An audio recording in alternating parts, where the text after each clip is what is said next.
We're going to talk to a man who has never played by anyone else's rules, who has always trodden his own path, and as a result has become a hugely respected as a chef and restaurateur in Asia and indeed across the world. He is the Diners Club Lifetime Achievement Award winner for 2018. Ladies and gentlemen, André Chiang. Hello, guys. We're going to take to our stools and have a little chat. But if anyone has any questions for André, again, prepare them, and at the end we'll try and have some time for that before lunch. Chef André, welcome. Congratulations on your Diners Club Lifetime Achievement Award winner. Thank you. Award. 6 weeks since Restaurant André, a legendary restaurant in Singapore, closed its doors. How are you feeling after that break and having had some time out from the kitchen for the first time in a while?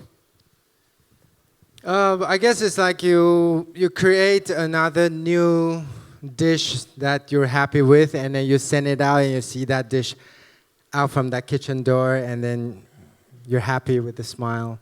That's how I feel, that you feel that you complete another dish, another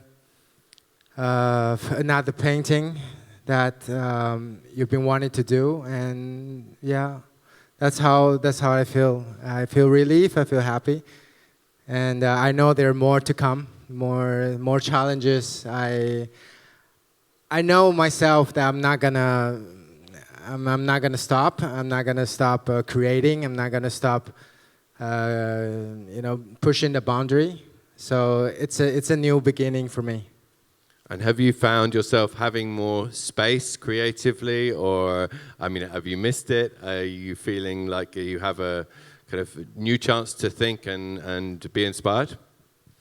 I guess more and more I realize that it's not just about, André staying in his own box and creating, but instead it's more really working together with my team. And I'd hardly have that moment as that I have now to spend time with them, have a chat for 30 minutes and go to the market and just sit there for 20 minutes and think about an ingredients. You used to just chasing with times. You just go. Okay, this is what I want. That's how it is. Go, do it. So I guess I have more space for myself and really spend so much more quality time and more to come to with all my brigade. Not only Restaurant André, but also all the 7 restaurants that we're having at the moment. And can you tell us a little bit more about your upcoming plans? What's next? Well, I guess first of all, for a lot of people, they probably only know that André with the Restaurant André, and obviously that's why our mother restaurant, our first restaurant, and along the way, the past 10 years that I'm in Asia, we come across so many great chefs, great new talent. Great brigade, and then so we start creating a different type of cuisine by not duplicating what the Restaurant André is doing. So along the way, the past 10 years, we created 7 different concepts with 7 completely different cuisine, from Australian, American, Japanese, Chinese, Parisian, so completely different style. And I guess that kind of go back to we're talking about today about identity. It's giving a space, a country, a city, a chef, a right identity instead of duplicating the same thing. And again, you just try to force a concept in a different continent.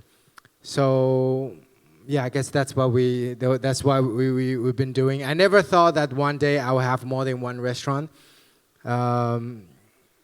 It just naturally you want to create something that fits the space, that fits the community, and it has its own identity and conversation to the people that lives around there. So yeah, that's that's how it become, and I think in the future we will continue of doing, creating a different concept that give an identity to where it's supposed to be. And where and when can we expect a new restaurant in the portfolio?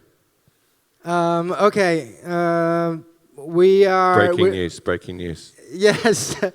So we're currently thinking of two different new concepts. It will open by the end of 2018.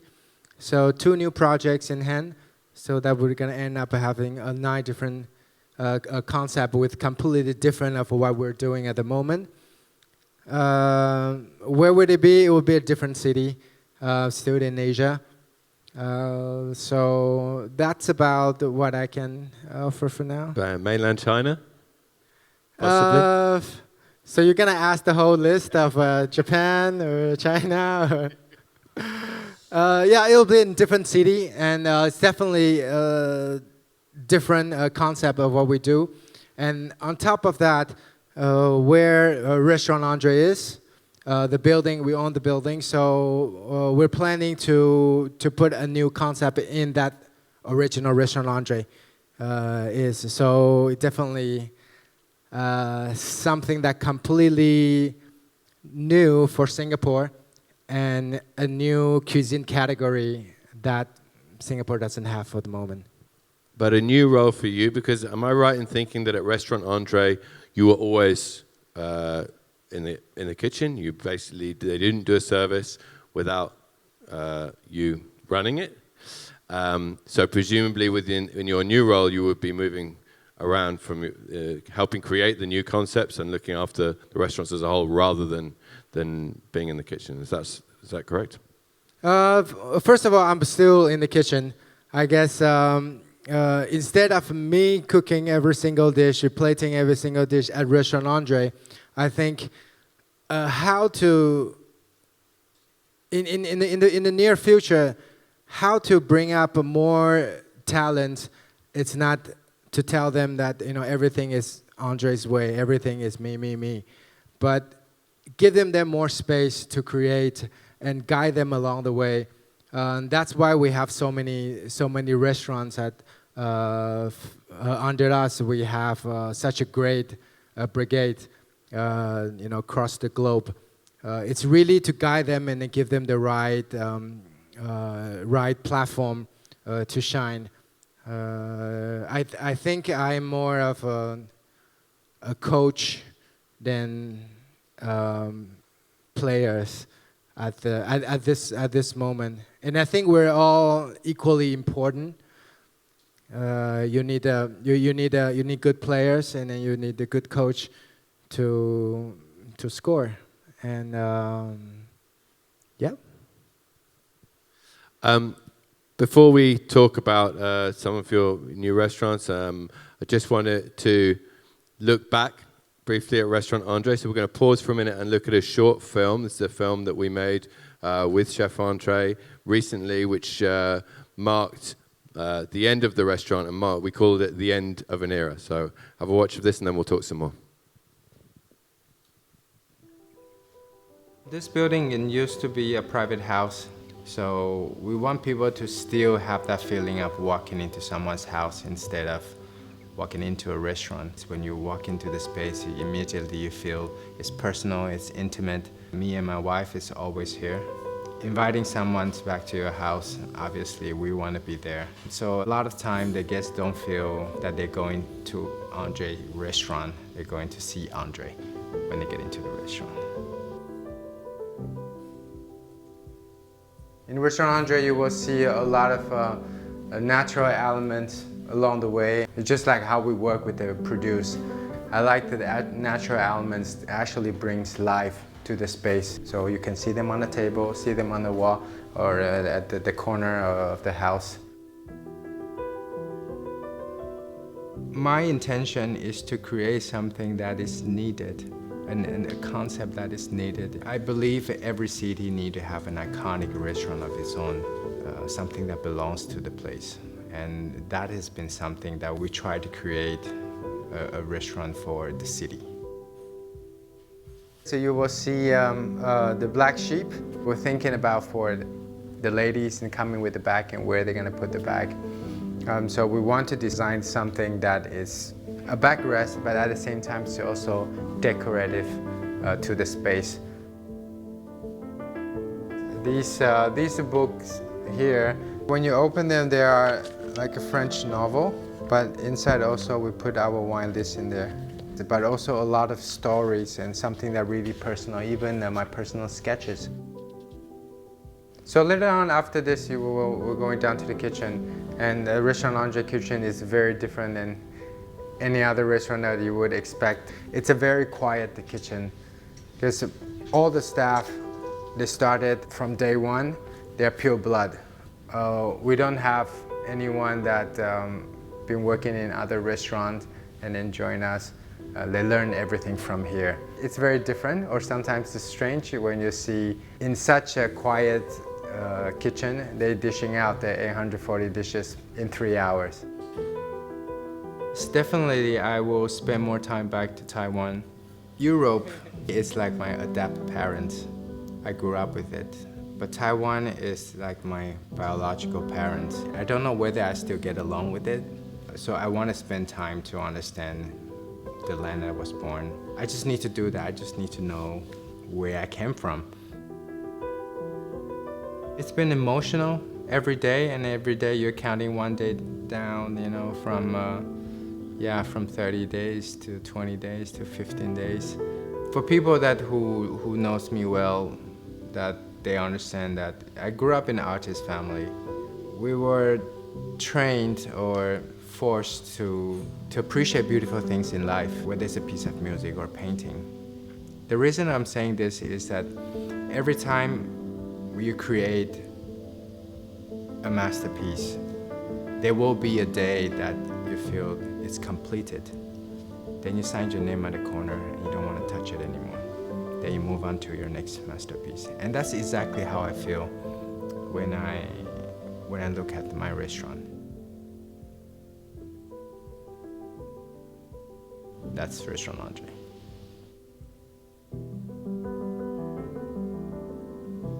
I'm André Chiang, the owner, chef of Restaurant André, Singapore.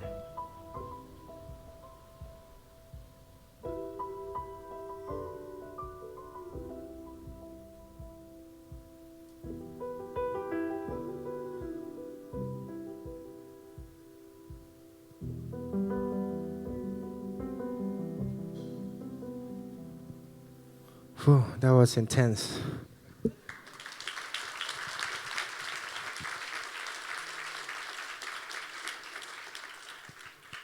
Any regrets, André? Let's do it again. Yeah. Okay, first, one thing I really want to say is, you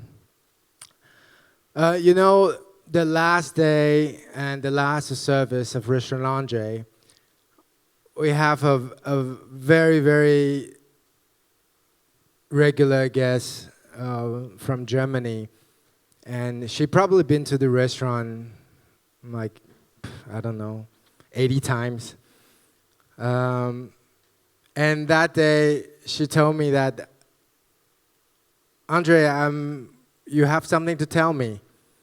I said, no, why? She said, I hope you can tell me that this whole thing was just a big joke.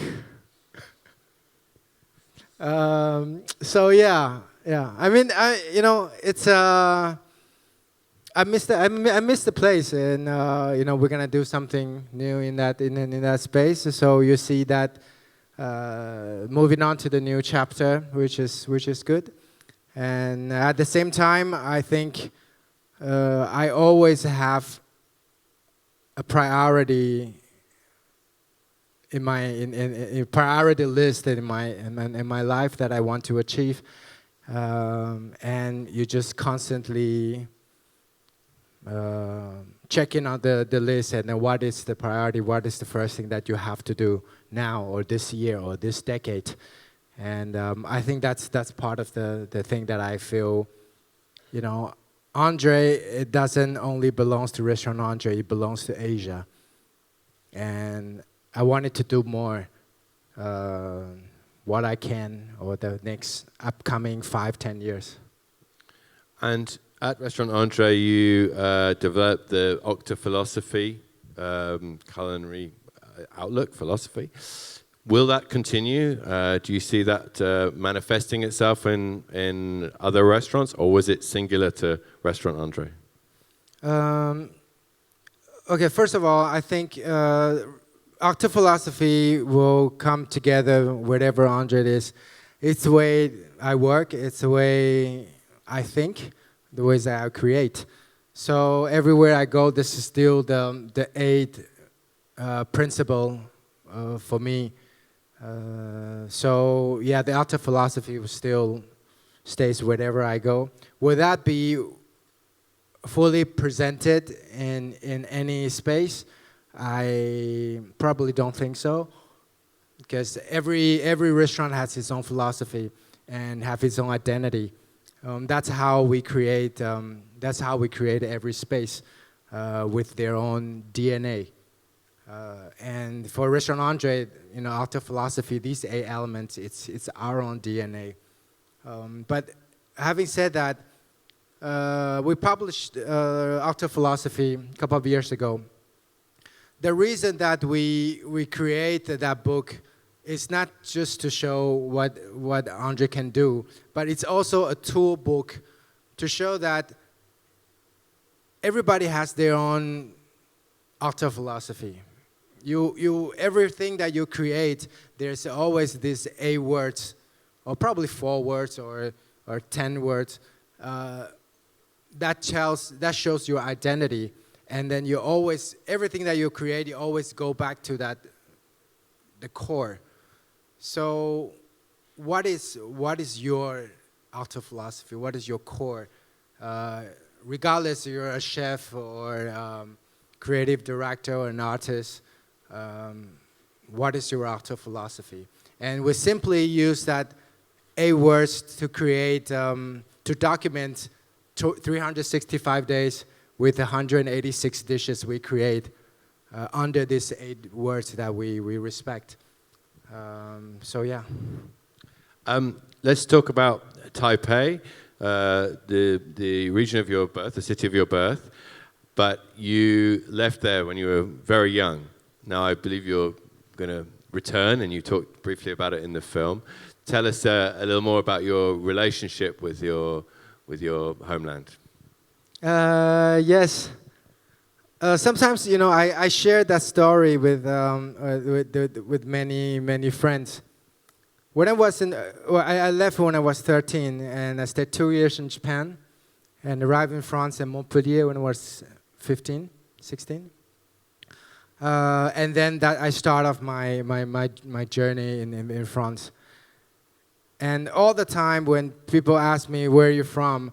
I always say Taiwan, and they say, so what's over there? I say, I don't know. What's Taiwanese cuisine? I say, I don't know. And more, because people always think that I probably Japanese. So, and when I say Taiwan, they're so curious about Taiwan. And every time I feel frustrated of saying, I don't know, or I don't know what a national dish of Taiwan, or I feel bad about it. So I start saying Montpellier, because I know everything about Montpellier. I lived 10 years in Montpellier. So I guess, you know, that's how I feel that the identity is so important. So after 10 over years that I'm in France, I passed my 30th birthday. That was the moment when you wake up and you think about what you're gonna do. You know, André, you're 30 years old. Oh my God, you know, it's getting old. And that's where I think that I should come back to Asia and start up my own restaurant. So I chose Singapore to begin with, because I don't know much about Asia, and Singapore is the window of Asia. You know, for you to get to know everything that you can find in Asia. So yeah, that's how it started. Then I really don't have time to think about it. The past, once I started Restaurant André, but it's always something that I want to go back. I say, I want to go back to Taiwan. I want to know more about what about Taiwan. So then we eventually wait for the right moment and write the research to create the raw for Taiwan about over 3 years ago. It's a gift for Taiwan, and yeah, something that's completely different, and that also shows the identity for Taiwan. Yeah. And if you move back there, I know you'll be traveling a lot, but if you move back there, are you excited by that prospect of rediscovery or new discovery for you? Yes. So, like I mentioned in the video, I feel, that exciting, anxious, don't know what to do moment when you were going back to the place that you were born. And you don't know much about it. Oh, I know, but I don't really know. So, yeah, it's that weird moment to me. But I think Taiwan it's a great place, and I want to know more. People are friendly. This is such a rich culture. More I dig in, and the more I realize that there's so much more to learn. Not only Taiwan, but also China. There's so many things that I want to learn about our own culture, and especially these past 10 years, and I realized that how to go global, it's how local you are. So we work very hard on digging out what's already there in Asia, and also what is the new thing that we should work on. I mean, I think in the decade or so that you were in Singapore, the restaurant and bar scene in Singapore has grown enormously and developed. And he's heard from Vijay earlier the very exciting bar scene as well as the restaurant scene that you've been a kind of leading part of. Do you see that potential in other cities around Asia, in Macau, in Shanghai, in Taipei, and you think there's plenty more room for development and more recognition on a global scale? Yeah, definitely. I think, probably past 10, 20 years, you have all the great young talents. They're going overseas to learn different culture, learn different technique. And these young talents, young chefs, they start to come back to where they belong, and start to move on to the next pages to work on the local ingredients. I think it's the way to be, and that is also something I want to put my next 5-10 years, guiding these new generations. In fact, not only using local ingredients. I think when we talk about identity, that comes in a different form. Using local ingredients is the first thing that we have to do. But really to create and think about what is an identity for a city or a country. What is the color that represents, I don't know, Taiwan, Macau? What is the shape that represents Taiwan? Or what will be the behavior that we do? What kind of flavor combination? I guess there's so many things that we should start to think of, and that's what the world is so curious about: how Peruvians eat and how Taiwanese eat. How Scandinavian react to the same produce that we use. I think that's the global movement, and it's about time for Asia to start to have more and more young chefs that is working towards this direction. And outside of your own portfolio of restaurants, do you have plans to try and help nurture young chefing talent? I know that's something that you feel strongly about, that we need to do more. The industry needs to do more to nurture its own young talent. Yes, definitely. That will definitely be my main focus the next upcoming decade, because being someone that's born in Taiwan, being I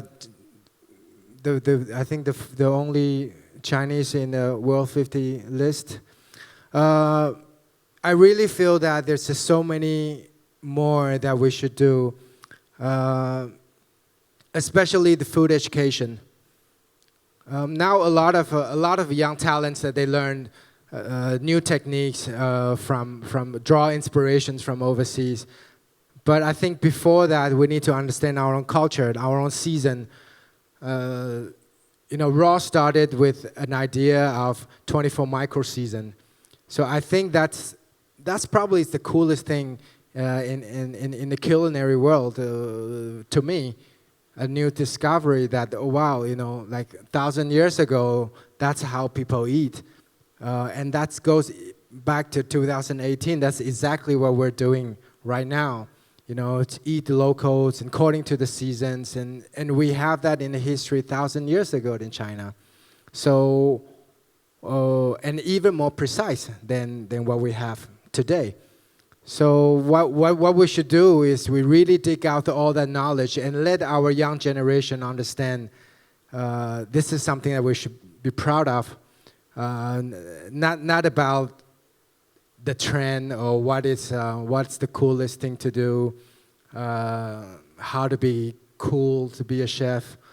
I guess, and also since Restaurant André started, the past 8 to 10 years, every year I prepared about 18 to 22 speech to the young generations in Asia, especially chefs, to give them different ideas, not only about how to cook, how to bake a chicken and how to slice a piece of fish, but also creativity, flavor profile, color combination, psychological way of how people eat, by colors, by shape, by sequence. There's just so many things that being a chef you have to. It's the ability that you should have being a chef. So yeah, I feel there's a responsibility of being a Chinese. And sitting on this stage, that's the message that would like to deliver, especially for all the young talents in Asia. I feel I have the responsibility to share more, instead of me being André at the Restaurant André. So as I mentioned, I hope that André not only belongs to Restaurant André or the video that you saw, that I can share more with the younger generation and to inspire them. Hopefully, in the next coming 5-10 years, you'll see 10-15 Andres on the list. Well, thank you, André. I mean, we are a little over time, but if there are any questions from the audience. What do you think is the most important thing you've learned in the past decade?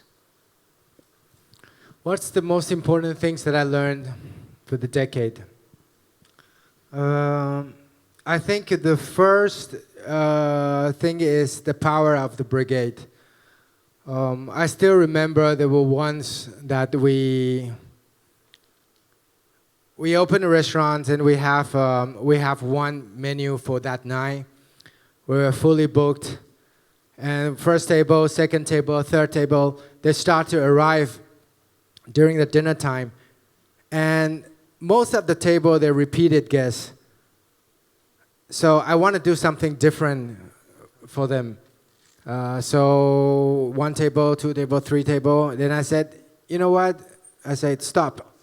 That's changed the entire menu for the entire restaurant. So all the dishes were completely different from what we are planning to do.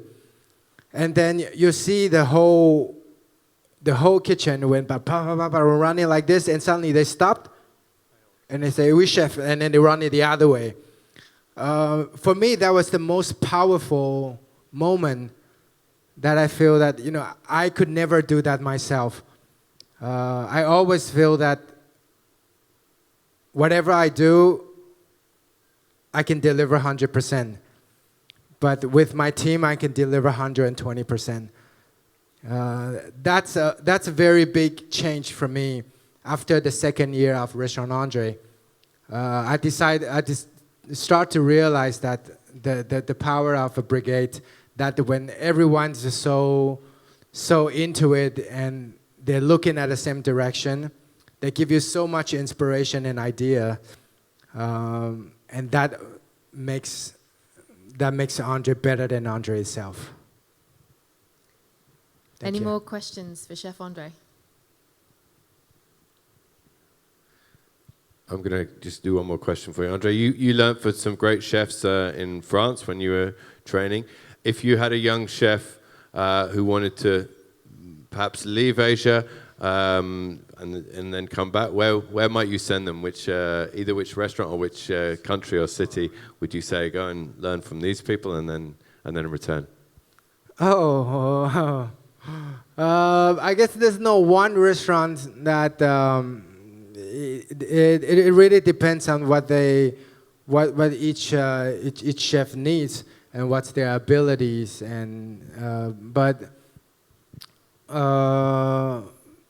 wow, there's so many great chefs that I think they should learn from.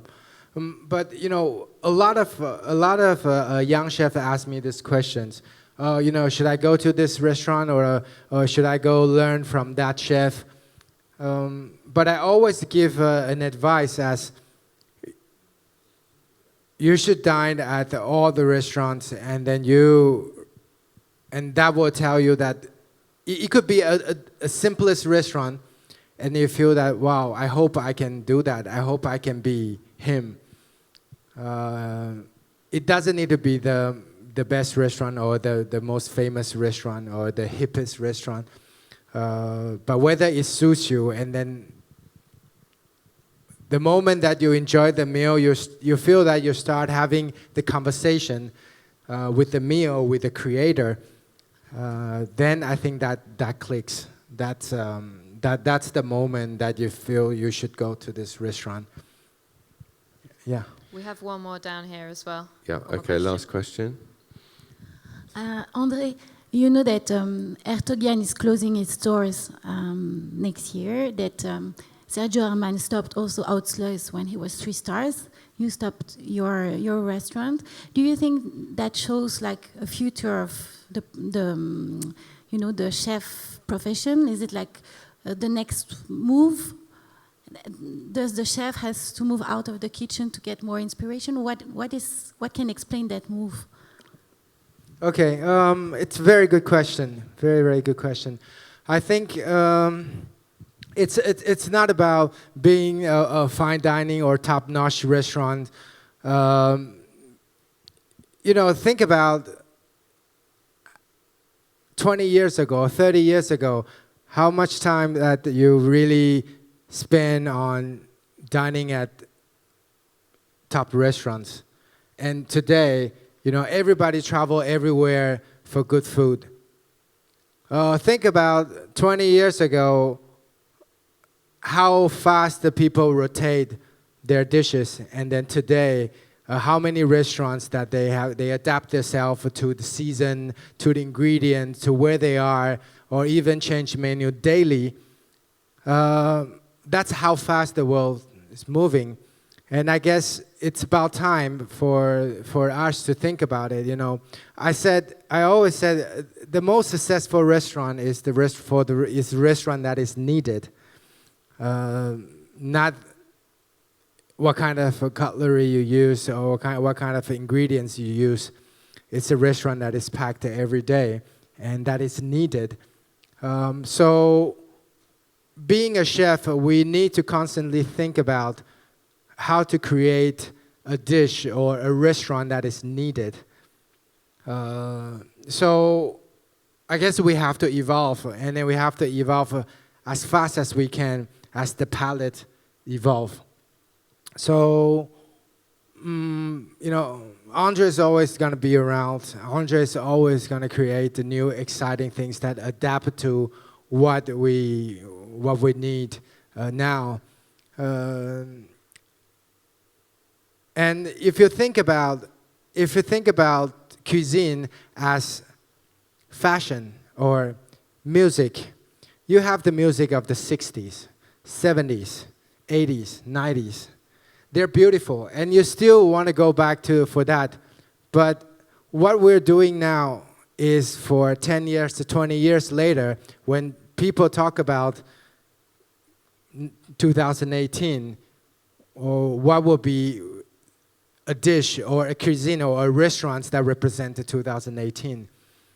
So what we're creating now is for today. So I never feel that I have to hold back to what André has created. André has created for that moment, for the past decade. And I'm not afraid of challenge. I'm not afraid of doing new things. I think we have to evolve. We have to get better. And I think for all the chefs, whether it's Gerfan Ertokian or Sergio Hermans, I respect all my peers. I think they are having the same mind. Not saying we're physically exhausted or the environment. Definitely not the case. It's you never feel satisfied of what you're having at the moment, and you want to deliver something better. A new language to communicate with your diner, and we are evolving. We don't use the same vocabulary that we used 50 years ago or 100 years ago, and we are creating new vocabulary every day. And now we need to think about what will be the next new languages that we're creating for the next decade. Fantastic. Thank you. We've looked back. We've also looked to the future. And on that note, I'd like to say thank you very much to the Diners Club Lifetime Achievement Award 2018 for Asia, our guest André Chiang. Thank you. Thank you very much. Thank you.